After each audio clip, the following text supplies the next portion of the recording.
turabasuje inshuti bakunzi bacu bakunzi mudukurikira turi kuri Arabohora TV turi kumwe na mama Axella nkuko mumubona ariko dufite n'abashitsi Imana ishimwe cyane mama Axella muraho. Yesu ashimwe cyane.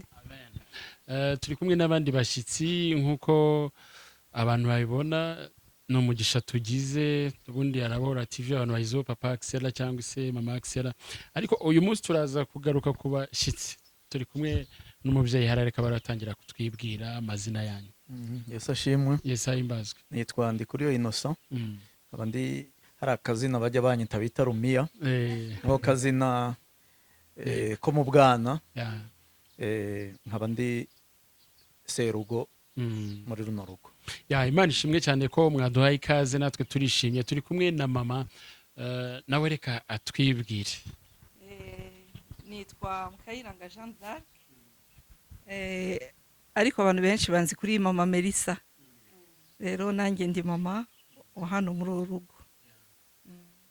Impamvu mwicaranye na mama Axella nuko hari isano mufitanye niko nabivuga nubwo abantu bashobora kuvuga ati isano se y'amaraso ntabwo ari y'amaraso ahubwo ishingiye ku buryo mwabamenye n'uburyo mubazi. Reka duhere kuri mama w'uru rugo atubwire uko yabamenye kugira ngo bize no kudufasha no kumva uburyo nawe muze turi kumwe uyu mwanya.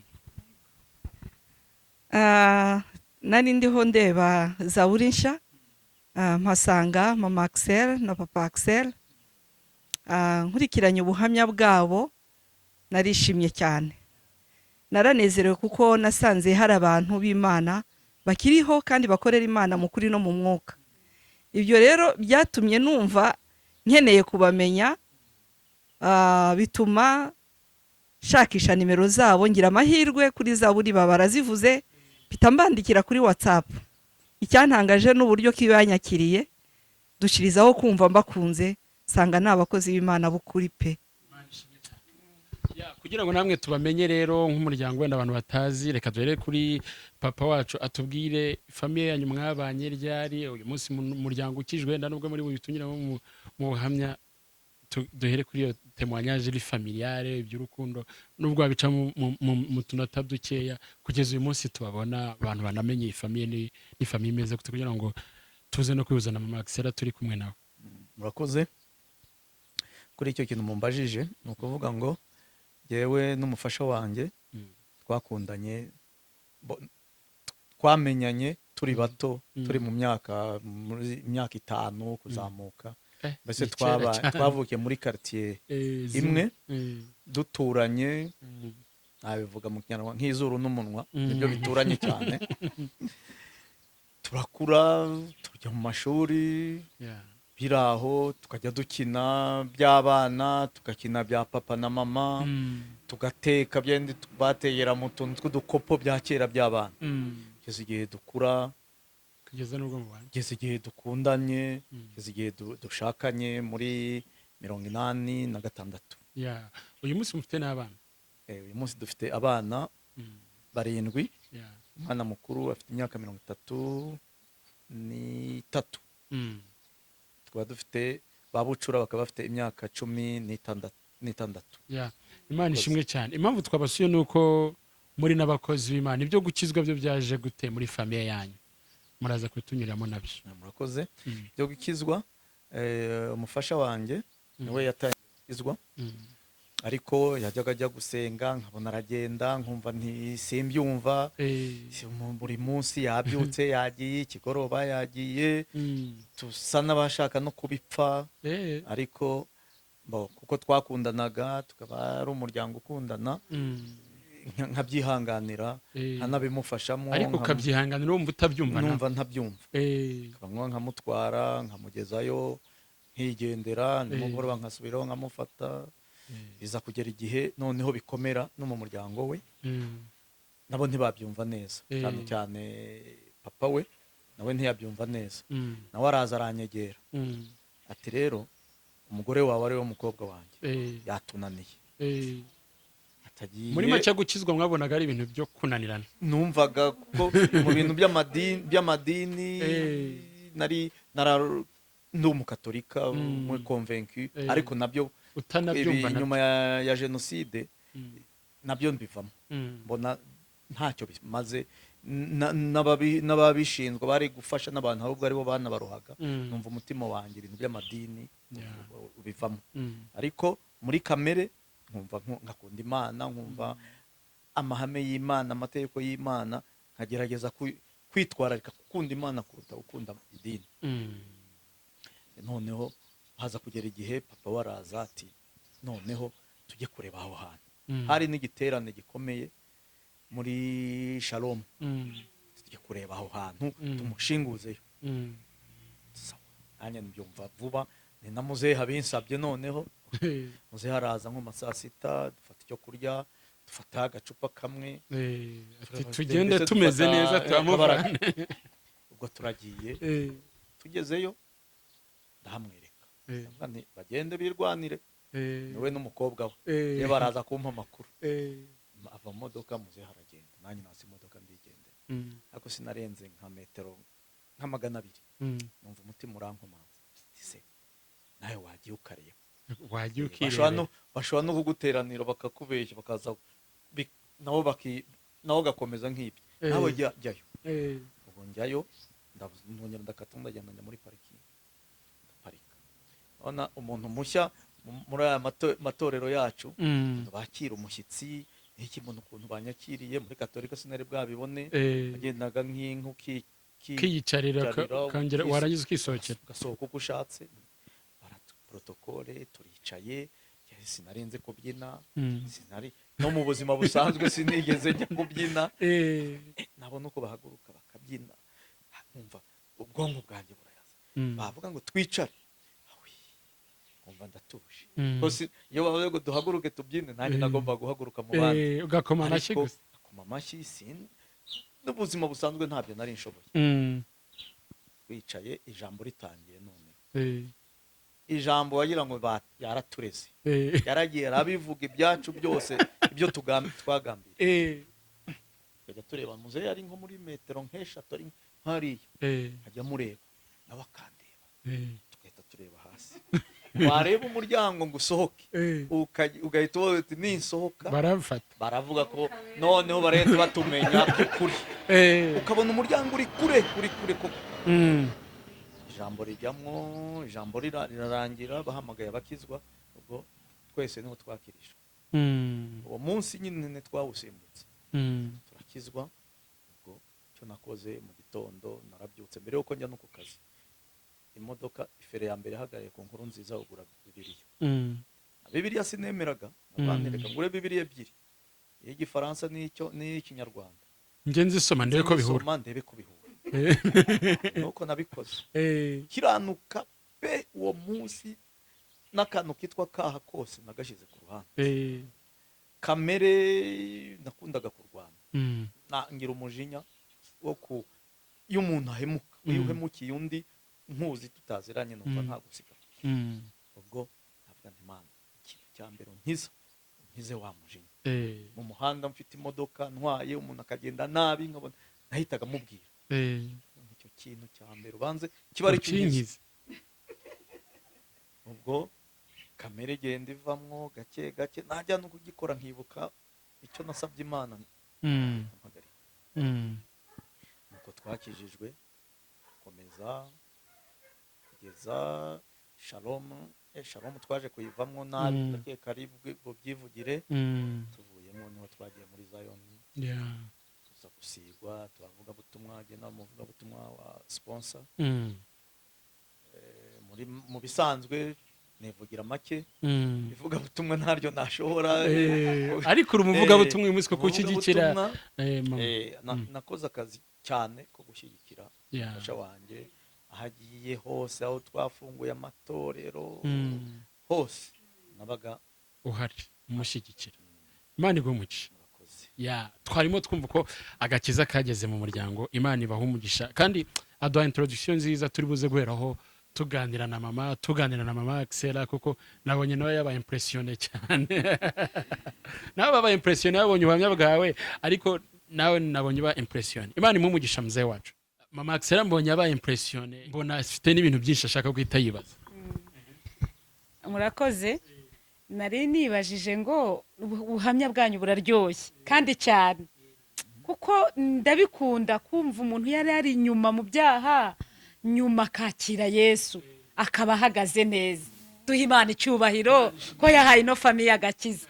Noneho nibaza ngo none se umaze kwihana uwo munsi, urugendo noneho rwarakoroheye ko kenshi iyo umuntu akijijwe ahita na za nshuti ze basangira inzoga na muzehe, ese noneho byarangiye ufashe icyemezo ku buryo utasubiye inyuma, mbese intego yahise iba yo gukomeza neza, cyangwa za ntambara zarakunanije wenda ntiwahagarara neza? Kuko intego ni uko abantu bakizwa neza bakamenya ukuri, kandi birumvikana ko n'uyu mumama yabanje kugeragezwa, birumvikana yaraza kubyivugira. Ariko wowe mwibarize byakomeje gute? Wumvise se hari impinduka ko uyu muntu yakiriye agakiza, icemeza ko neza yakijijwe ni impinduka? Nicyo nabazaga. Murakoze. Mu by'ukuri ntibyangoye kuko maze gufata icyo cyemezo cyabaye icyemezo, ku buryo n'ibyaneshaga ari inshuti ari iki abo, ahubwo nanjye nababereye inkoramutima, mbabera ikibazo ntibabyumva, ahubwo nkababwiriza, nkabereka n'ibyiza nagiye mbonamwo, kuko higeze kugera igihe nakoraga akazi tugiye kubyara umwana wa gatanu, mbwira madame nti urabona tugiye kubyara umwana wa gatanu kandi ubushobozi ni buke, ariko ubwo nakoraga ku kibuga cy'indege nkora akazi taximan, taxi voiture, mbwira bagenzi banjye nti nitujya kubyara Imana izankorera igitangaza, izampa indi modoka, kuko ntiyakwemera ko tubyara undi mwana cyo tumureresha. Ni nako byagenze. Muze kiriya gihe yahise akizwa se nawe kwava wowe ukijijwe yamugendekeye bite kugira ngo? Muze yarakijijwe, ariko ko yari catholique convaincu cyane, arabifatanya, ariko nawe haba impinduka. Uko yagendaga mbere siko yagenze, ahubwo yatangiye no kwemerera ba madamu nabo barakizwa, umuryango wose urakizwa, natwe na mama umbyara nawe yabaga hano nawe arakizwa, mbese famiye yakira Yesu. Icyari kibajyanye cyo kumukuraho kirabananira, ahubwo namwe muhava muvanyeho ikindi. Urumva Uwiteka agira inzira nyinshi, niyo yari inzira yacu yo gukizwa. Noneho biza kugera icyo gihe tugiye kubyara umwana wa gatanu, ya modoka navuga ngo ndayibona, hari umugabo w'inshuti yanjye, numva arampamagaye ati nazanye imodoka y'ikamyo n'indi voiture, ujye kubinzanira Dar es Salaam bizana i Kigali. Twabanye nawe kera, mbigejeje hano ikamyo yarayitwara, ati nayo ni yawe. Twarabanye, nanjye mugirira neza tukiri abana, je nari nkiri umwana, nawe ari umuntu mukuru yiga, ariko nanjye nkagira icyo uburyo mufashamo. Nyuma nawe ya modoka navugaga arayiba. None inshuti zanjye nawe nibyo nababwiye, se ngibi ntimubireba, miye yanjye ntimubireba, abantu barushirizwaho kumva gukunda Imana. Avuga nti uyu munsi ko nta mafaranga mfite, ndabigenza uyu munsi ndabona kursi igicyanguko, kaza nkabwira madame ntigiye uyu munsi, mukanya nkamuhamagara ngo ngiye icyanguko. Arufite kwikomeye cyane, nari mfite confidence n'Imana kabisa, nkumva ko Imana ikora ibikomeye, nanjye nkishima. Imana ibamugisha. Navuga ngo turi kuri Arabohora TV, nuko tuba dushaka ko imitima y'abantu ibohoka, yumva icyo Imana yakoze. Mama, twumvise urugendo muze yatubwiye yagenze, ngira ngo nawe hari ukuntu umutima wari uboshye muri izo ntambara zose. Yatubwiye iby'urukundo rwanyu, ntituri bubigarukeho cyane, nubwo nabyo ari ubundi buhamya bukomeye, ariko niki cyari cyatumye undi ujya gukizwa? Wabimenye uti by'agakiza? Agakiza rero jyewe numva mbyibuka neza, ndi umuntu wakundaga Imana kuva ndi umwana muto. uwo musaza mwumvise yadushishikirizaga kujya gusenga muri twibature ariko yo muri katolike yego tukagenda tutabyumva ariko we yashyiragaho n'inkoni utajya gusenga ugakubitwa hanyuma nibaza ko wenda urwo rukundo yakundaga Imana yararuduhaye bituma nkunda Imana ku buryo no muri katolike nabayeho umuririmbyi ho gatoya ndi umwana mutoya ngeze nko mu mwaka wa 3 primaire aho twari dutuye haza kuza ibintu bavuga ngo ni bya Mungu ariko barabarokore mu by'ukuri ninjiramo bwa bukubaje bw'abana ndabwibagirwa ntanabyumva ibyo ari byo ariko nkabamo nkataha narize n'ubu ngubu iyo mvuga iby'Imana kenshi ndarira kuko byanangoye kuko ubu ngubu mugiye kunyerekana ndira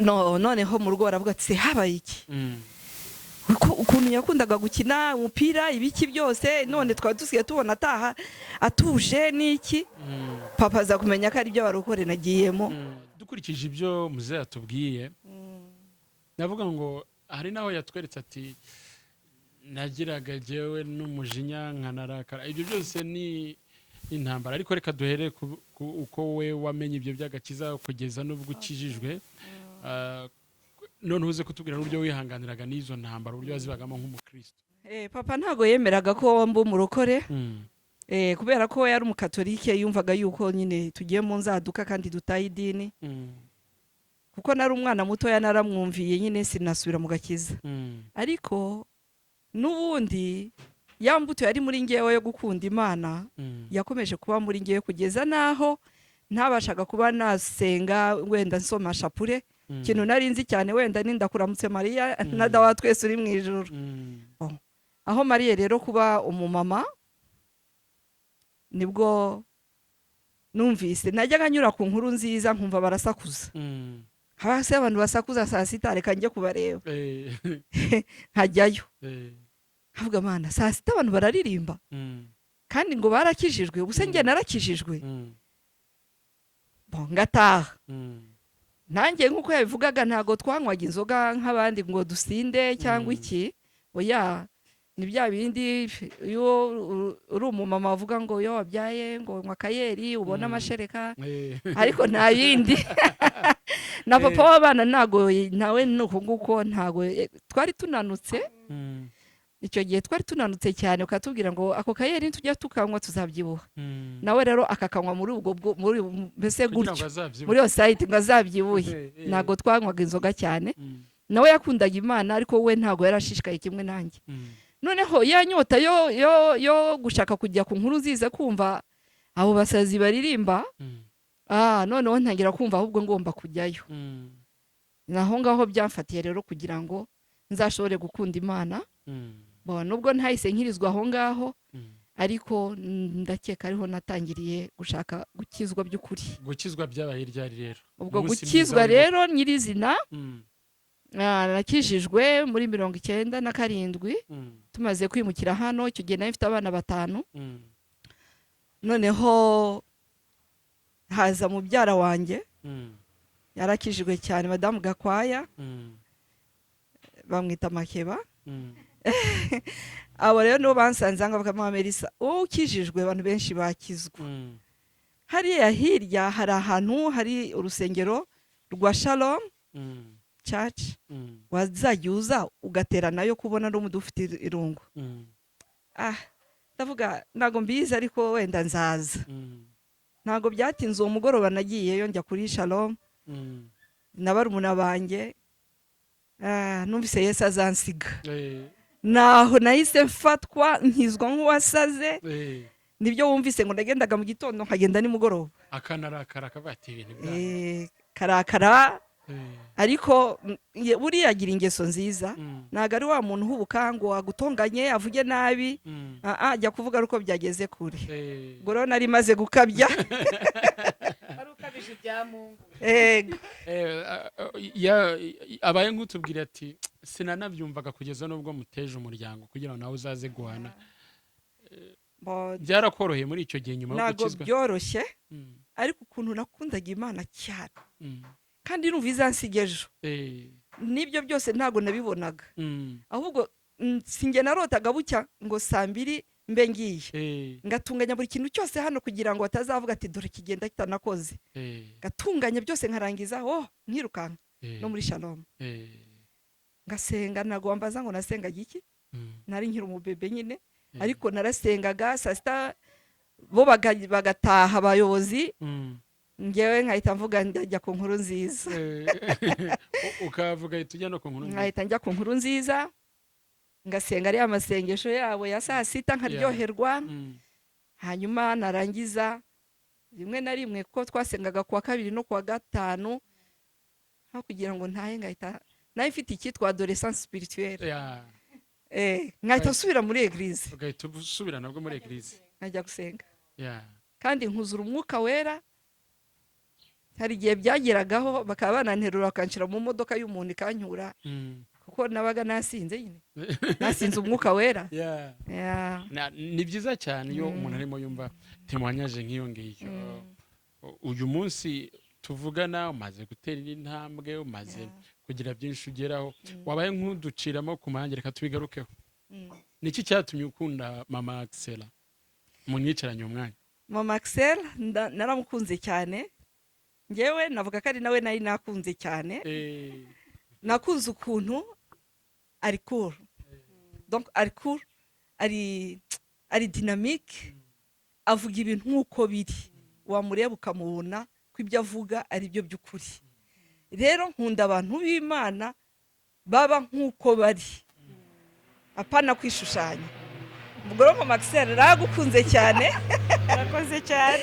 Papa Axella nta byinshi yavugaga, ahubwo Mama Axella yarabivivaga kabisa. Hari ukuntu umuntu avuga ukumva nawe wakurikirana.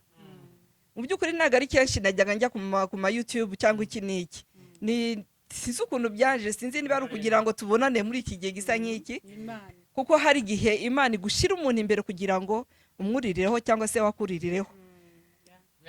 Uyu munsi Mama Axella nawe wari warabumvise, mwaranahamagara muravugana, ni iki wishimiye? Nabonye uba impression yo ukurikije uko abana bivugaga. Kubera ukuntu rero yankunze, jewe namukunze kurushaho. Nanjye nabonye ari kuru, ari isanzuye, aravuga Yesu umurimo, vraiment namukunze. Nanjye namukunze. Ni umugisha ukomeye kunguka mama, ugenda mubona nka mama ku myaka ye n'iyanjye. Ni umugisha ukomeye gufatanya uru rugendo cyangwa gukorera Imana. Ni ibintu bikomeye, kandi Yesu yari yarabivuze ko azajya agenda duhuza n'abantu b'umumaro. Kumubera umumaro nk'abishutiye, nawe akambera inshuti, kandi tuba tuzikeneye. Tuganira imbere ya mikoro cyangwa se tutaratangira ikiganiro, hamwe ati naba impressione n'uburyo yabashije kubabarira. Byagukozeho gute?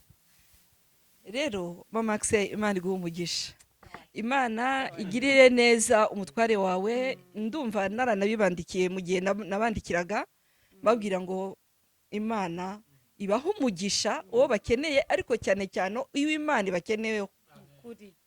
Ndanababwira ngo Uwiteka abibuka abasuri, kuko muri iki gihe iyo turebye neza mu gakiza, muri urugendo turimo, ukuri kurabuze. Ukuri kurabuze mu bantu, kwishushanya kubaye kwinshi. Ukareba ba bantu bari bakomeye cyane mu Mana, ba bandi batumye ugira aho ugera, hanyuma bikakuyobera. Rero byarandyoheye cyane kubona abantu bafite umutima w'Imana. Reka mvuge muri ubwo buryo, kandi ni nako biri. Nabonye bafite umutima w'Imana. Ndavuga abantu bafite umutima w'Imana ntago byatinda, nta nubwo byabananira kubabarira, kubera ko Kristo aba ari muri bo.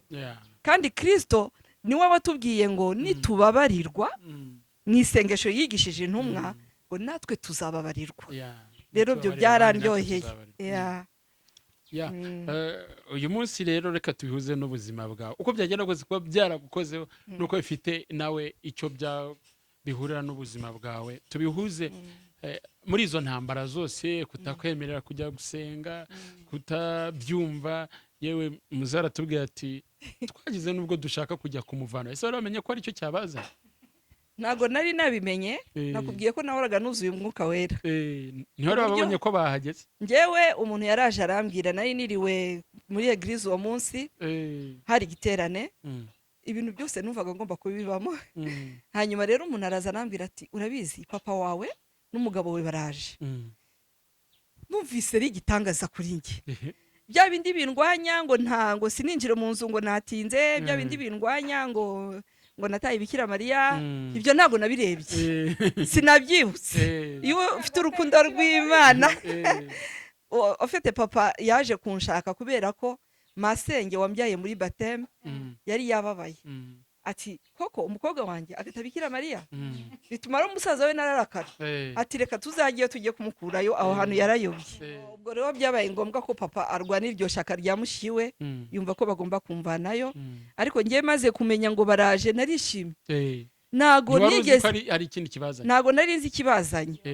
ahubwo nihutiye kujya kubasanga ku muhanda ngo mbasanganire mbahe karibu kuko nari nzi ko nta muntu ubazi ufite iyo umaze kuzura umwuka w'Imana iyo Yesu Kristo ari muri wowe rwa rukundo rwe rwinjira muri wowe nago rero ushobora kubona ikibi ku bandi ahubwo urabihanganira hanyuma ukifuza ko nabo bakwinjira aho ngaho winjiye nicyo kintu cyaje imbere muri ngewe ndirukanka mbarebye nsanga abasinzi b'ubwoko bubiri biratangaje njyewe nsinze umwuka wera nabo basinze akagwa nsenga mu mutima ndavuga ngo Mana ndakwinginze ntibagarukire ku munwa w'urusengero binjire Mana noneho ngiye kumva numva umutwara aravuze ngo yango mwinjire mwebwe ngo na papa wawe ngo ndavuga mwami Yesu papa Melissa ntarenge ahangaha atinjiye mu nzu y'Imana kuko twakundanye turi abana batoya muri quartier yabaga papa njyewe nkaba mama abana bo muri quartier bakaba abana bacu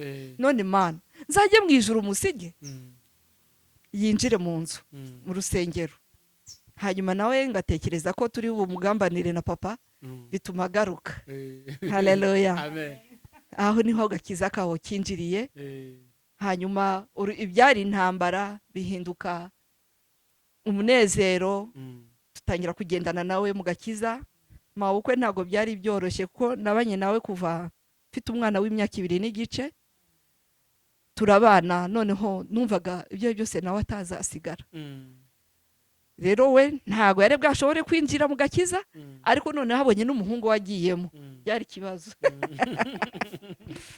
ntago byadutindiye ndatekereza ko iyo uri uhagaze neza mu mwanya w'Imana intambara buriya zikomera iyo nawe wabigizemo uruhare ariko iyo wifitiye umutima nk'umwana mutoya mu gakiza ibintu birihuta ntago byatinze umukecuru yaje mu rusengero kureba aho dusengera arakizwa yuzura n'umwuka wera aranabatizwa ku myaka igera nko kuri 70 kugira ngo ashore kuva mu idini urumva ko bitoroshye icyo rero Imana yarakiduhembye yarinze yitahira akijijwe navuga ko ari urugendo rukomeye cyane rwanyuze mu kwihangana iyo utaza kwihangana wenda bari kubwira ati ntusubireyo ukabyemera kandi se wenyine n'abantu benshi bakijijwe mu bihe bya mbere abantu babibonaga nk'ibintu by'abaswa nubwo byari byoroshye cyane ntaguciriyemo kuko hari igihe higeze hajya haza nk'abantu ahangaha Imana yohereje aho kugira ngo umutwara azabyumve byari intambara ati mwicara aho ngaho mbapoza amakesityo noneho tekereza abantu bagusuye bakuzaniye ubutumwa bw'Imana timbanze mbabaze ntago byari byoroshye ariko wa mutima w'Imana uba muri wowe intambara ziroroha amen Mama Axella wagiye wumva ubuhamya bwe wagiye wumva uko byifashe muri ibyo byose muri urwo rugendo harumvikanamo kwihangana bati icyo nshaka no kugira ngo nzagira abantu mfasha icyo nshaka no kugira ngo nzagira abo ndamura nawe iyo umuntu ajya kubabarira ku kigero kiri hariya nk'uko twabibonye mu buhamya nuko hari icyo nawe ubushaka kuramura nawe yabatihangana ngo babarire ntaba yarabashije kubigera uyu munsi turabihuza n'ubuzima bwanyu rero namwe nka famiye yanyu kuko mufite ibyo mujya guhuriraho uko kwihangana iyo persistance yatumye ukomera kugeza ubwo bigezeho ntabwo byari byoroshye uyu munsi kubera iki abantu batsindwa kare ubona biterwa n'iki abantu rero gutsindwa kare nyine babuze kwihangana kuko kubura kwihangana rero ntabwo ari byo, kubera yuko na Yesu dufatiraho urugero yarihanganye, kandi n'ijambo rye baravuga ngo hahirwa uwihanganira ibimugerageza, kuko namara kwemerwa azambikwa ikamba ry'ubugingo. Rero kwihangana ni ngombwa, kuko mu buzima hari byinshi bikomeye, hari byinshi abantu bahura nabyo, intambara zirahari, hari n'igihe no mu miryango izo ntambara zibakomerera. Iyo rero batihanganye ntabwo bashobora kunesha. Kwihangana rero niwo muti, kwihangana. Ariko icya mbere kugira ngo ushobore kwihangana ni uko wakira Yesu nk'umwami n'umukiza, akaba muri wowe. Iyo wakiriye Yesu uba wakiriye imbabazi. Iyo wakiriye izo mbabazi ushobora nawe kwihangana, ukanihanganira abandi, ubibona nk'ibintu bitariho, ukabibona nk'ibintu bidafite imbaraga, kubera ko Yesu uri muri wowe abirusha imbaraga. Rero aho gutinya ngo ubone ko bicitse, ubone ko bikomeye, wakwifashisha rino jambo riri muri Yesaya 58 riravuga ngo dore ukuboko k'Uwiteka ntikwaheze ngo ananirwe gukiza, n'ugutwi kwe ntikwapfuye ngo ananirwe kumva. Ahubwo ibicumuro nibyo byatumye abantu bibagirwa Imana, basubira inyuma. Rero Imana irahari ngo ibumve, Imana irahari ngo ibarwanirire, kandi Imana ikunda famiye, ikunda famiye cyane. Impamvu rero kwihangana kw'imiryango ari ngombwa nuko ari umushinga w'Imana. Iyaba wenda rimwe na rimwe nk'ibyo tubona muri ibi bihe, iyo bamutesha umutwe ko nguko wenda ashoboraga no gusenya cyangwa se akanabivamo ibyo agakiza agashingukamo. hari inkuru bajyaga bakoresha nkizwa ngo jyewe ngo mbishingutsemo, wumvaga abana babivuga abana b'abakobwa cyane bakunda kubivuga, cyangwa abahungu intambara zibakubise. Enfete hari igihe abantu bibwira ko gukizwa ari urugendo rworoshye ku buryo ugenda nko kuri kaburimbo. No, uranyura no mu mikuku, uzamuka imisozi kandi wihangana. Harimo n'abagira ngo abo basengera barakizwa mu gitondo. Ntabwo ari byo. Ushobora kugira icyifuzo cyo gusengera abantu ngo bakizwe bawe bo mu muryango, ntibahite bakizwa. Si uko Imana itumvize, iceceka yumvize, ahubwo bisaba no kwihangana nk'uko uyu mubyeyi yihanganye. Sugira ngo biroroshye? Ntabwo byoroshye. None se nk'ingo zibana, umugabo akijijwe umugore adakijijwe, biba ari urugamba. Iyo umugore nawe akijijwe umugabo adakijijwe, nabyo ni urundi. Rero bisaba nyine kwihangana, ariko cyane cyane gukizwa ni byiza. Iyo ukijijwe hari amateka ahinduka. Ndumva ntatinze dukwiriye gukizwa neza, nibyo bizahindura amateka. Mama Melissa, navuga ngo muri urwo rugendo wabanaga na mukecuru cyangwa se nyokobukwe, nabyo nk'uko abanyarwanda babizi, nabisanze mu mico n'imyemerere yacu y'abanyarwanda. Baravuga ngo kubana na nyokobukwe ni ikintu kitoroha, kugeza n'ubwo umwereye imbuto akanakizwa. Nabyo urumva mwatangiye kubana izo ntambara zose, nuko kwihangana, reka ne kubyita intambara, ahubwo urwo rugendo kwihangana kungana uko nguko kugeza ubwo ubishoboye. Ubona warashobozwaga n'iki?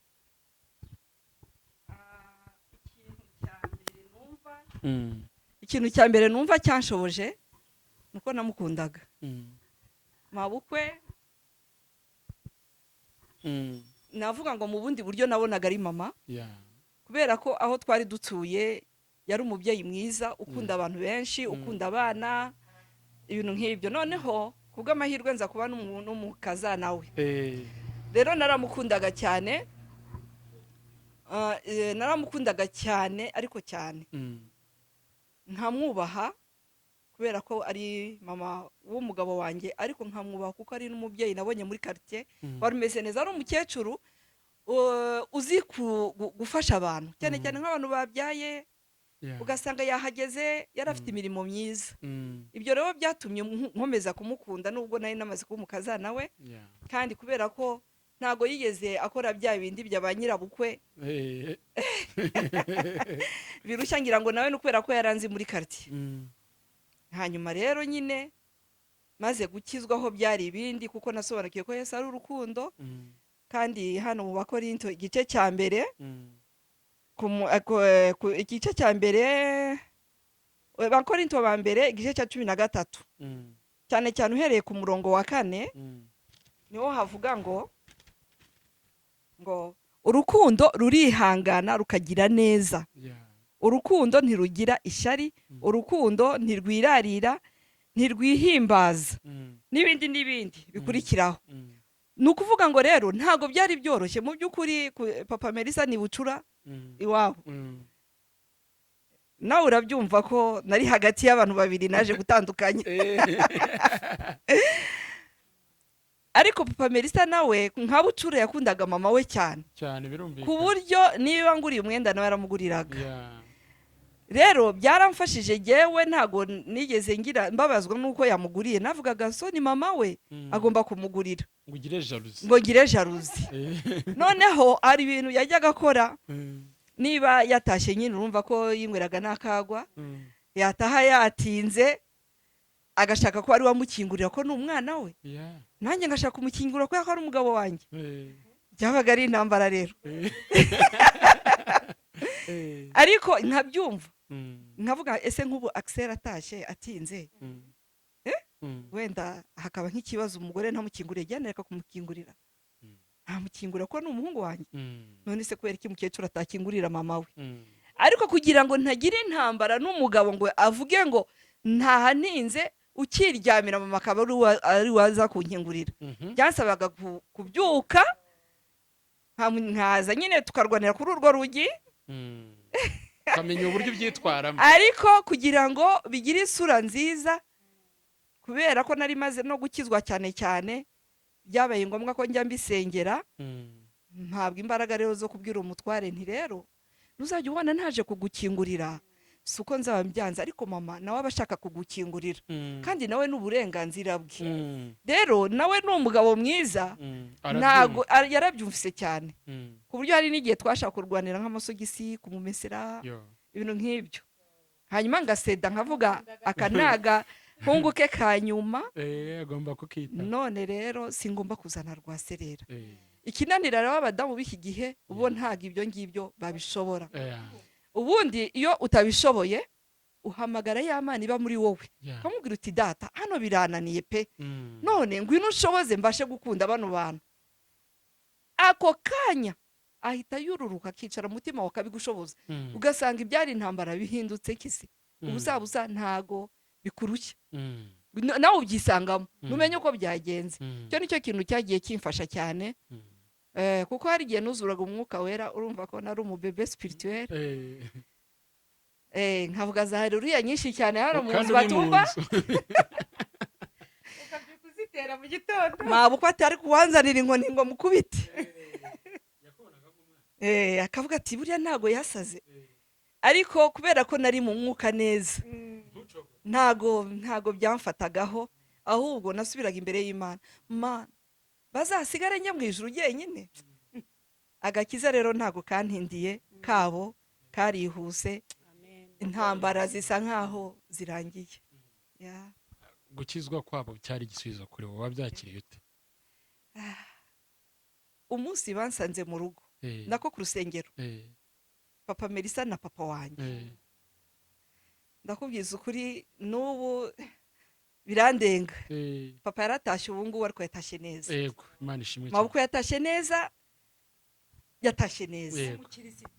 ku buryo ki yibagiwe indi misi yose, ariko akibuka umunsi wo ku cyumweru, kuko n'umunsi nagombaga kuba ngomba kumusura. Ko byageze igihe bamujyana ku mukobwa we kuko ariho hatari abana, kubera yari yararwaye amapumo, bakavuga ngo ntakwiriye kuba hano hari urusaku, kandi hano abuzukuru bari benshi. Noneho rero mu mirimo myinshi nakoraga, nagombaga kuba ku cyumweru ngomba kuba ndiyo, nkamusomera ijambo, nkamubyinira, nkamwoza, lotu. Kubera ko nari nzi ko ari ame yanjye yakijijwe kubera ngewe. Yego, rero nagombaga kumufasha muri urwo rugendo. Hanyuma ntago yigeze abyibagirwa umunsi wo ku cyumweru, iyo habaga hageze aravugaga ati uyu munsi ni ku cyumweru, ese Jane yaje.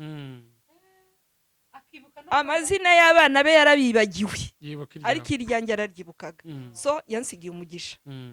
kuko n'imbere y'uko agenda twarabonanye Yeah. turaganira turifotozanya Yo. ntago nari nzi ko bucya ataha ariko yaransigiye umugisha. Icyo nabwira abakiri batoya nuko bagomba kuzura umwuka wera, kuko intambara zibaye nyinshi, ntago ari zo mu bantu batizera gusa, n'abizera zirabagoye. Mama w'umugabo wawe aba ari mama wawe, kandi n'umwerera imbuto uzaba uriho uzerera, no selma wowe ku giti cyawe n'abana bawe uzaba uriho uziberera, kuko igihe bazajya gushaka bazibuka bya bindi. Babyitondera. Ya, kuko ibyo dukora burya nibyo tuba twarabonye mu mago iwacu aho tuvuka. Ni ukuvuga ngo rero iyo weze izo mbuto ntizikugirira akamaro none gusa, ahubwo zikugira n'akamaro n'ejo hazaza, ndetse waravuye n'uyu mubiri, kuko hari agakiza uzaba warasize aho ngaho. Urumva rero tugomba gusaba Imana. Ntabwo byoroshye, nimba mbivuga gutya ntugire ngo biroroshye, birakomeye. Ariko iyo ugendana na Kristo umwizera nk'umwami n'umucunguzi by'ukuri, bitari ibyo kwishushanya by'iki gihe, aragushoboza akagufasha, ukerera imbuto ukazerera n'abandi, hanyuma abantu bakubaka. Turimo twegereza umusozo, navuga ko abantu muri iki gihe rero umuti urabonetse wafasha abantu, ni umwuka wera. Ni umwuka wera. Turi kubona amakonfuri mu miryango, yewe n'iki gihe turi kuvuga ni hahandi abana basigaye bashaka no gukora n'ubwo bukwe, ariko bakavuga ati sinzaturanye umugore n'umukazana na nyirabukwe kuko byaba ikibazo, kubera bya bibazo bihari, kandi ugasanga no mu bizera birahari, ariko umuti urabonetse cyane. Uyu munsi yatubwiye yuko niwe wagufashije kugenda kubwiriza, ati je sinzi kuvuga cyane ariko ndamufasha, ndi umusponsor we, kuko aho agiye kubwiriza ya matorero mwagiye mubyara, nabyo kumubona mugendana wibukaga iki? Cyane cyane ikintu kindyohera nibuka mfukamye imbere ya pasiteri, ndiho mubwira pasita, yari François uriya wo muri Beteli, ndamubwira umugabo wanjye twakundanye turi abana, none nzajye mu ijuru asigare? Arambwira ngo upfukama aho ngaho twakira agakiza k'umugabo. Hanyuma ntago nari nzi inzira bizacamo, ariko urumva ko byaciye mu nzira yo kuza kunshaka ngo bankure mu rusengero. Ariko imbuto ya mbere ni hahandi napfukamye. Yego. Ni hahandi napfukamye. Ari byo nkundira baba Axella, kuko ntago ubutumwa bwiza wari kubuvuga kubw'inyungu zabo, ahubwo ubutumwa bwiza wari kubuvuga kugira ngo benshi bagarukire Imana, hanyuma babone amahoro mu ngo zabo. Niba babona agakiza kuzuye, y'amahoro azataha mu ngo zabo, ingo ntago zazigitandukanye, n'abana de generation en generation bazubaha, kandi ingo icyo gihe nta madivorce menshi azabaho. Rero muri bamwe rero mbona, usibye ababyeyi banjye bandera mu mwuka nabonye bakanshimisha, aba babyeyi nabo baranshimishije. Ego, ni ukuvuga ngo Papa Melissa yaramfashije mu ivugabutumwa, amaze gukizwa buriya avuga makeya, ariko akagira ibikorwa byinshi. Ni henshi twagiye tujya gutangiza amayiglize Zion, amafaranga ya essence tukagenda, kandi ukabona arabyishimiye. Ndetse hari nk'itorero cyane cyane twabayemo imyaka myinshi, abandi twarafashaga tukavayo, ariko Zion Kabuga nitwe twaritangije. N'undi mama Mire yakorera muri East Wind, ariko nitwe twaritangiye, twayibanye mu myaka myinshi. Papa Melissa ntago byamubujije gukodesha inzu dusengeramo umwaka wose. Ntacyo avuga ngo bazampa cyangwa ngo barandeba cyangwa ikiyoya, ushigikira umugore mu murimo arimo, Imana imuhe umugisha, imugire neza, kandi ndamukunda. Imana ishimwe cyane. Imana ishimwe, murakoze cyane. Iyo umuntu arimo byingibi yumva biryoshye, biranahura nyine n'umurongo Mama Axella yihaye wo gufasha, ndetse na Papa Axella bihaye wo gufasha imiryango, gufasha abantu kubohoka. Niki uvanye muri ubuhamya turimo dusoza? Niki wungutse kuri uyu muryango? Ikintu nungutse, uyu muryango wakiriye Yesu by'ukuri, Imana ibaha umugisha. Ikindi nungutsemo nuko abantu nyine bagomba kubaka neza, nta makimbirane, kandi noneho bakihanganira abo babana nabo.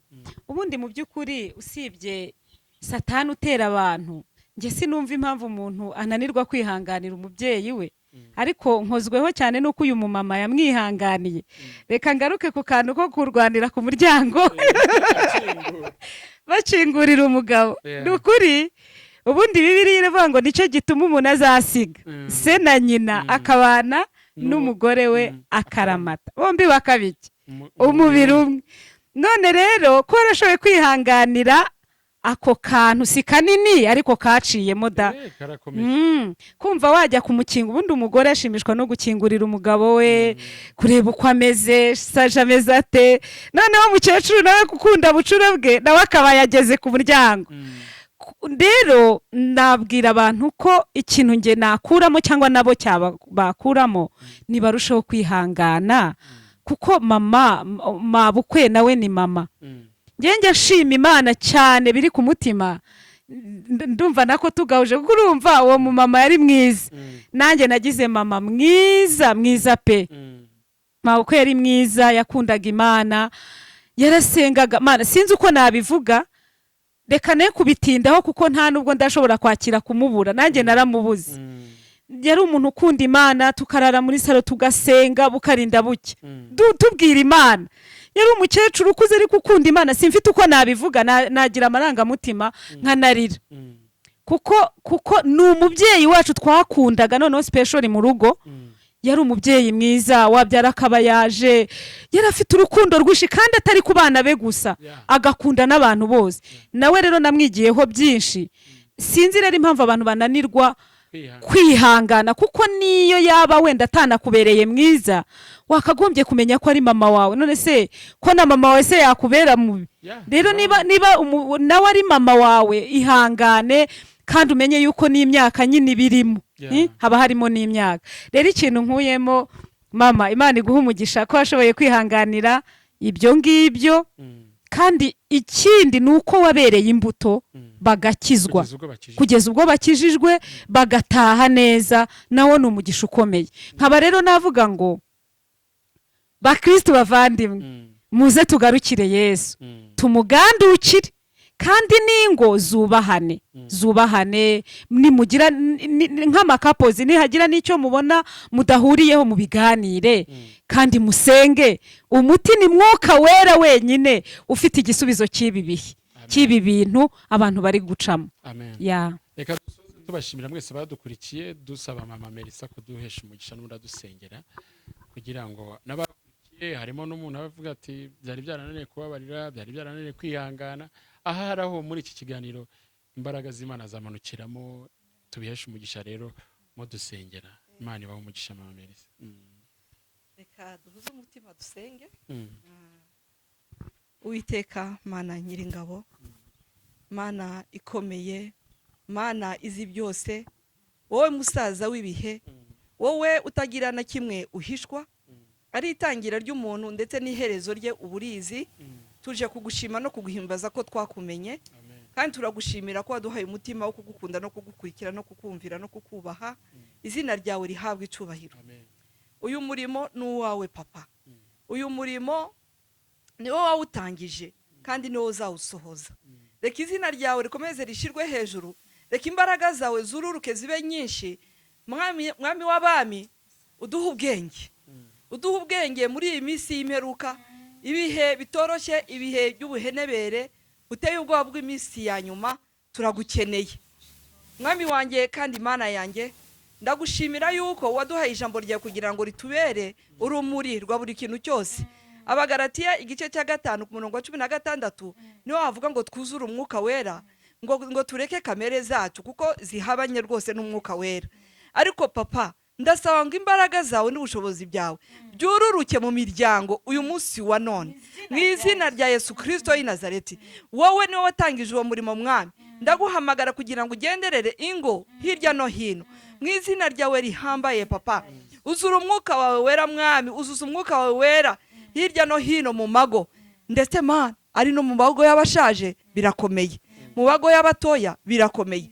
Hari n'abana bakomeretse bavuga ngo ntituzashaka. Ndagira ngo Mana aho naho hagere, Mana ubazane uwomora ibisebe, hanyuma wubake umuryango uhereye kuri abo ngabo Papa, mu izina ryawe rihambaye. Imbaraga z'abadayimoni, imbaraga za Satani n'abambari be barwanya umuryango, ndazihindura ubusa, ndazoreza mu rwo rutagira indiba mu izina rya Yesu Kristo w'i Nazareti. Uwiteka Mana Nyiringabo, reka ikiganza cyawe aricyo kiyobora ingo muri minsi ya none. reka rero mwami w'abami ubwo turangije ubaha umugisha, bagirire neza Mana, ubagirire neza. Irabohora TV igirire neza, yizamure mwami, yizamure mwami w'abami, yizamure wabahamagaye. Hari impamvu wabahamagaye mwami, reka ubahaze mu mwuka, ubahaze mu bugingo, ubahaze mu mafaranga, ubahe bonne santé. Papa Axella na Mama Axella ubahe bonne santé, ubakomeze mwami, ubambike imbaraga, amaso y'umwuka, bahe guhishurirwa Mana, bahe kugira umwuka urobanura imyuka mwami, bahe mwami w'abami kuguhimbaza no kukuramya, babikomerezemo mwami, kuko ijambo ryawe rivuga ngo nuhagaze yirinda atagwa. Ubakomeze Mana, ibitero byose bigabwe kuri Arabohoka TV kugira ngo badakomeza, tubitesheje agaciro, tubihinduye ubusa mu izina rya Yesu. Ahubwo ikiganza cyawe nyakubahwa aba ari cyo kigendana nabo amanywa na nijoro, bakubone mu mafaranga, bakubone kuri bonne santé, bakubone mu gukiranuka mu izina ryawe rihambaye. Baha ubwenge Mana. Salomo ni wagusabye ubwenge, uramubwira ngo umuhanye n'ibindi byose, reka ubahe ubwenge kandi ubahe n'ibindi byose. Ndagushimiye rero no kubw'aba basore bagendanye nabo ndetse n'umupapa bagendanye nabo mwami wanjye, dore baracyari batoya. Ndaguhamagara kugira ngo ubambike imbaraga zo gutumbagira Mana, birukanye hirya no hino bagukorere mwami, buzuze ukuri mwami. Mana, kingura inzugi zari zikinze, babone ubutunzi bufatika kugira ngo bwubake umurimo wawe mu izina ryawe rihambaye. Ubahe ibikoresho Mana, ibikoresho bigezweho kugira ngo Mana ubutumwe bugere hirya no hino. Uri Imana yera, uri Imana ikiranuka, uri Imana igira neza mwami w'abami. Mu gihe tukiri muri iyi si, wongere utwambike gukomera, uduhe gusoma ijambo ryawe, uduhe gusenga, uduhe kwinginga, maze data utwohereze twakira imbaraga, kandi imbaraga zikiza, imbaraga zizura, imbaraga ziri hejuru y'izindi mbaraga zose mu izina rya Yesu Kristo w'i Nazareti. Dusengeye abagore bakiri batoya Mana, kugira ngo ubemeze ko ari abafasha, nabafasha, bafashe abagabo babo. Ariko ijambo ryawe rirambwira ngo abagabo bakunda abagore kugira ngo abagore babone uko babagandukira. Uzuza urukundo abagabo. Reba imirimo irabatwara kenshi, bigatuma batabasha kuba mu ngo zabo nk'uko bikwiriye. Nibereke urukundo abagore babo nk'uko bikwiriye, bigatuma abagore bananizwa. Ariko ndagusaba Mana ngo ubahe muri gahunda yabo, muri karandiye y'ibyo bakora, bashiremwo umwanya w'urukundo, bakunda urugo rwabo, bakunda abagore babo, maze abagore nabo babone uko bafasha ingo zabo. Urakoze kuko ugira neza, icyubahiro n'ikuzo ni ibyawe none n'iteka ryose. Dusaba bike ariko ukaduha byinshi Mwuka Wera. Amen.